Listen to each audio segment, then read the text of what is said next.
All right, welcome everyone. Greetings. Many of you were wishing me. So yeah, thanks so much. Greetings to all of you. Greetings from India. Greetings from different parts of India. My name is Amit Bansal, and I am going to be your host for the next 60 minutes. I have been working with SQL Server for many years now. It has been about 25 years, slightly more than 25 years, a lot of experience on SQL Server, and I primarily do two things. I consult on SQL Server. Mostly I take up performance tuning projects, and that is like my 50% of my time, which I spend there.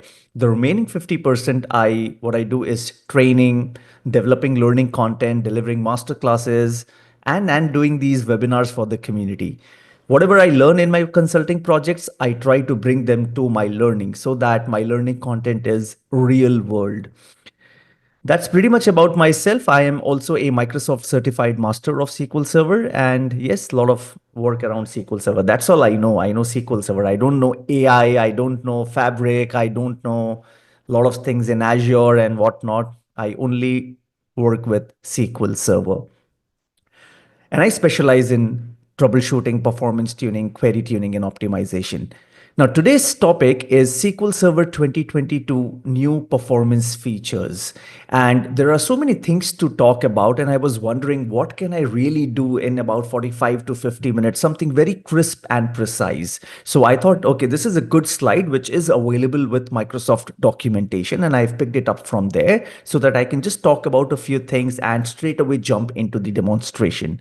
So before we begin with today's content, and while this introduction was going on, why don't you use the chat window and let me know which country are you from? Where are you residing right now? That is something which we always do. And please reply to everyone so that each one of us can see. And yes, all our webinars are recorded and they will be available in the webinar section on sqlmaestros.com. Okay, calling UK, India, Mumbai, Bangalore. Okay, that's all India, US, UK again. And someone had mentioned earlier Philippines. So yeah, welcome all of you. We have people from Canada as well, a lot of folks from the US. Okay, up there, Austria as well, Mexico. Wow, that is lovely. And Norway, great. Global participation as always. Friends, to just let you know, today we have more than close to about 180 delegates in this webinar, 180 attendees. All right, friends, thanks. Thanks for letting me know where you are from. Okay, before we begin today's content, just a quick thing. A lot of questions come, after the webinar, after the last week's webinar was delivered, people were asking questions about the masterclass recordings. Masterclass recordings for our most recent batch is available now. It's available for lifetime access, which means if you subscribe to the recordings, you can watch the content anytime, anywhere, as many times as you want. There were a few specific questions where people just wanted to kind of get a feel of what it really looks like once you subscribe to the content. It is 40 hours of recorded content, HD recording, and distributed into different modules, and you get live streaming access to that. So I will just take 2 quick minutes to show you what it looks like. And where is that page? Here you go. Okay, so once you log in, so after you subscribe and you've made the payment and whatnot, and then you get a username and password, which is your account on SQL Maestros. Once you log in, you can see the logout button there, which means I have logged in. You are on this page, which says SQL Server Masterclass Recording, start watching, and you are essentially subscribing to this masterclass, which is Jan 2025 batch. Then you click on start watching because you've already subscribed. So you can click on start watching.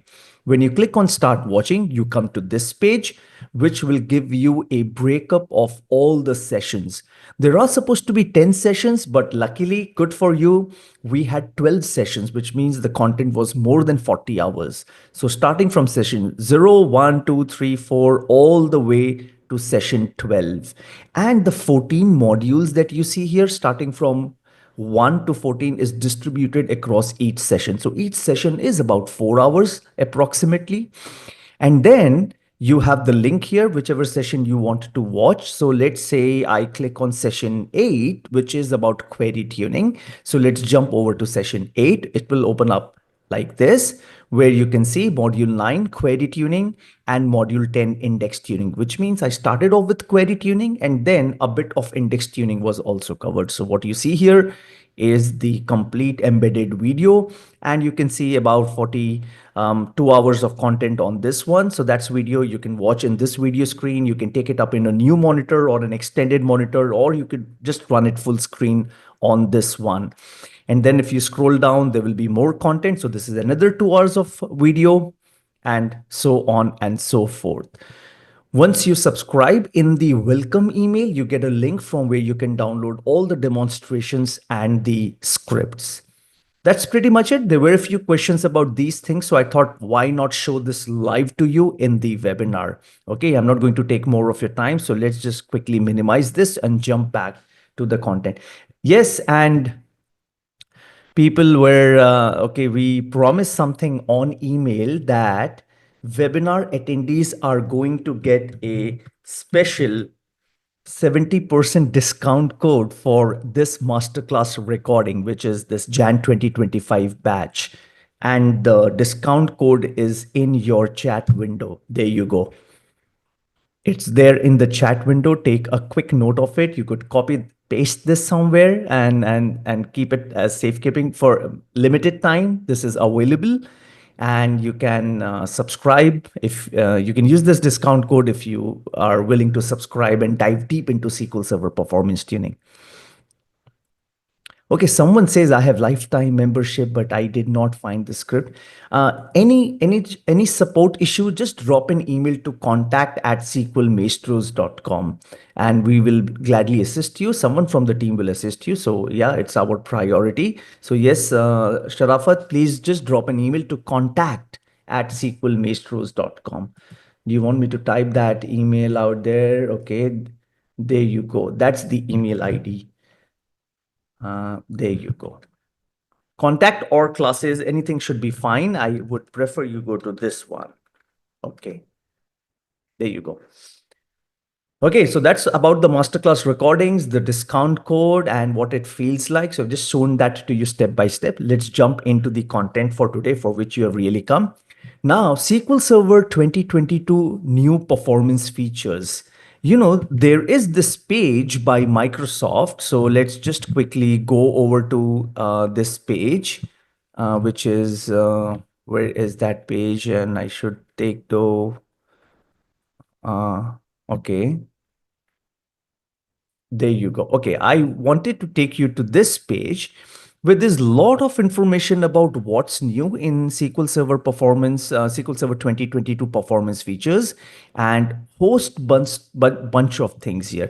Now, some of these, most of these things are related to performance, but not really query tuning, not about like query optimization or an attempt towards increasing the response time of the query. So I am not going to waste your time reading about these things and talking about these things theoretically. This is for you to read and explore. Not everything is available in demonstrations, or there's not too much of documentation at this point.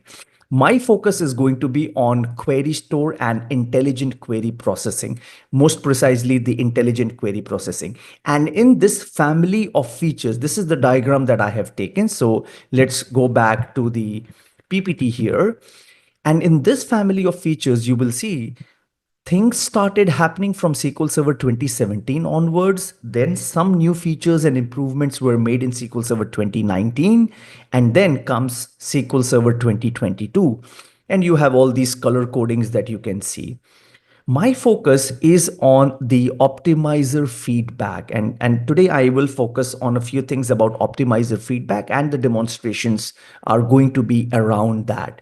If you look at this family of features, and they are branded as intelligent query processing, there are a lot of things there about adaptive query processing, adaptive joins, batch mode, interleaved execution. Then you can see table variable deferred compilation. A lot of things out there, and that's a lot of content. Our focus is going to be on query processing feedback. The whole idea is the optimizer takes in your query and it prepares an execution plan, which is it compiles the query, it produces a query tree, and then the optimization phase starts, and then it produces so-called an efficient execution plan, and it is cost based, which means the optimizer will assign a cost threshold and it will try a lot of different combinations. The moment a cost threshold is achieved, it will output the plan. Take a note, this plan might not be the best plan which the optimizer has produced, simply because it does not have its own sweet time to kind of compute all possible permutations and combinations.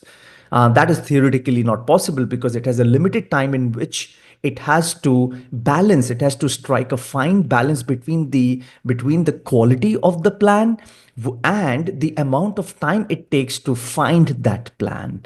So a better plan might exist, but then the cost threshold was met, so it is outputting that specific plan.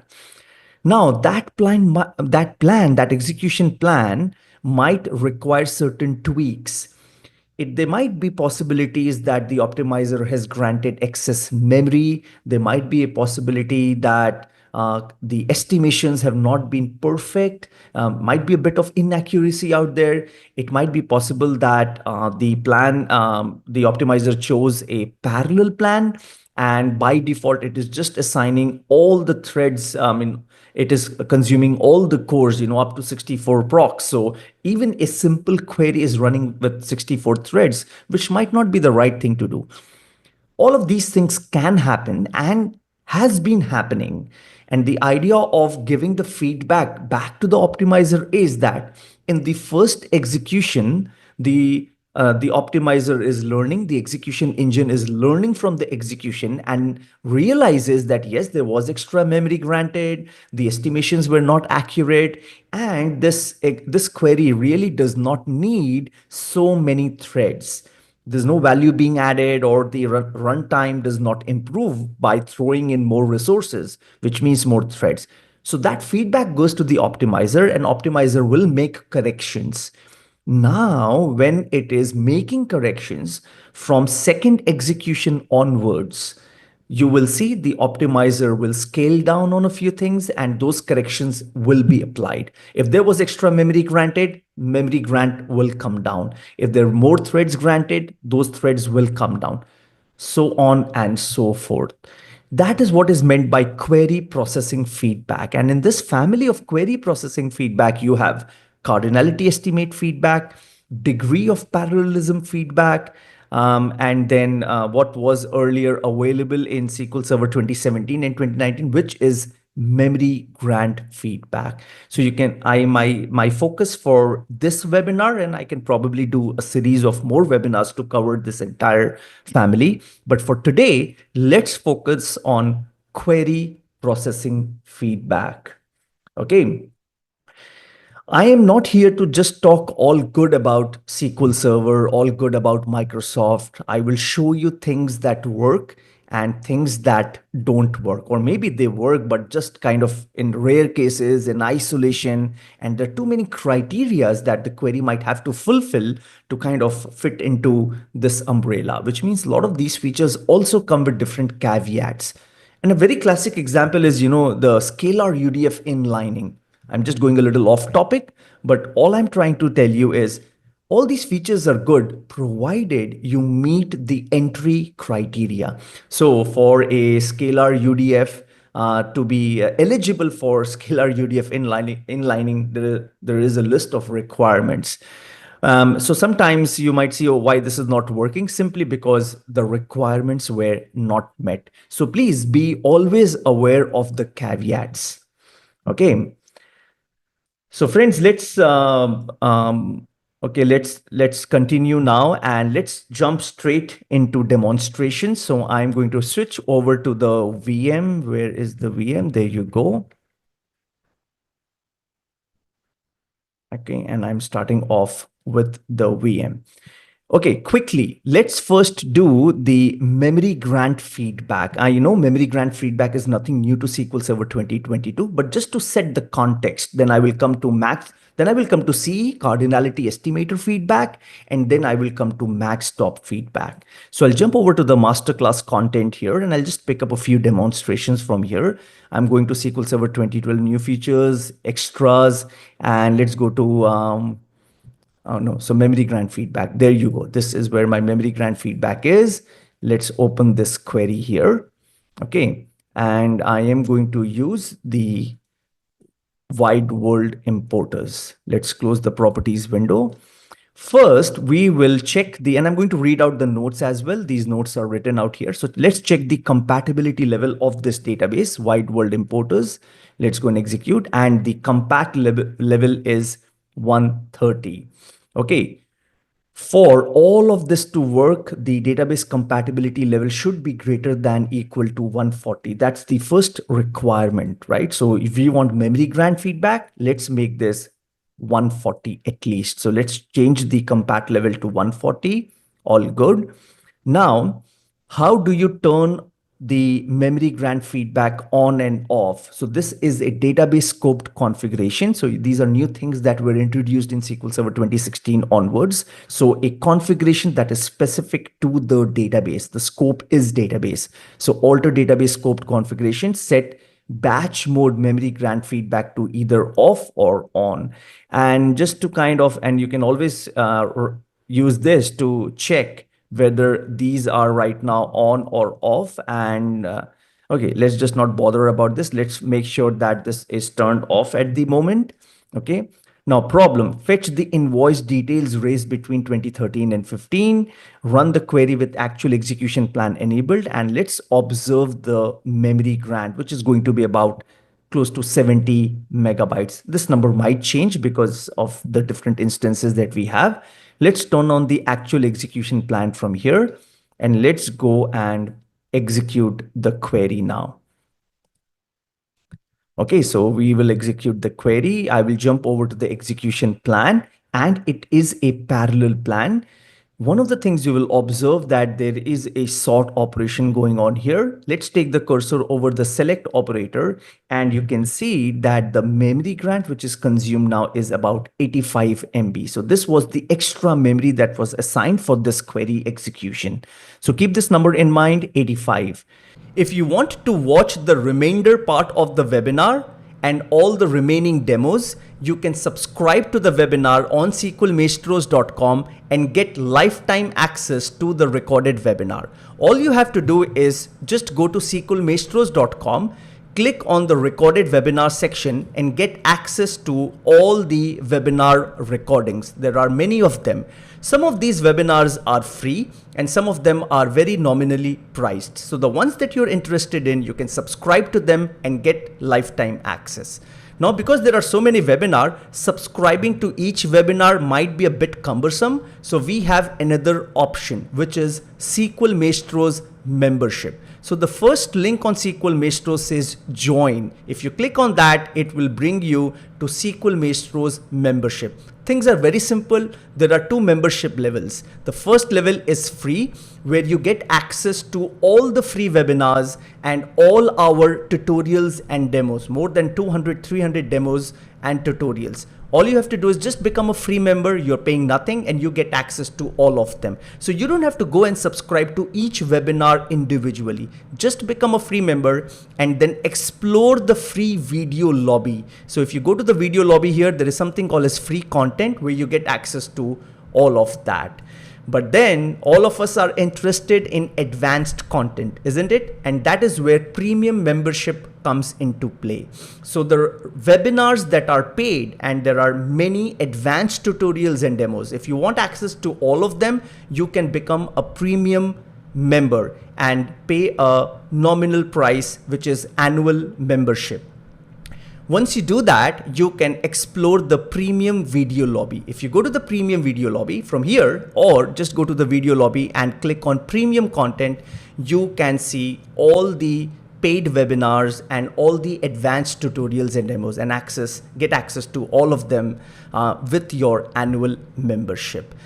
Anyway, choice is yours. There's a lot of content on SQLmaestros.com, and you can also explore the YouTube membership level as well. So you have free content on YouTube channel, and you can also join and become a member of SQL Maestros on YouTube, where you can pay a monthly fee, get access to all the paid webinars and advanced content. So in summary, you can go to SQLmaestros.com and become a member, or you can become a member on YouTube also. Becoming a member on SQLmaestros.com turns out to be a little cost effective with the annual membership in comparison to YouTube monthly membership. But anyway, choice is yours, whichever platform you wish to use. Happy SQL.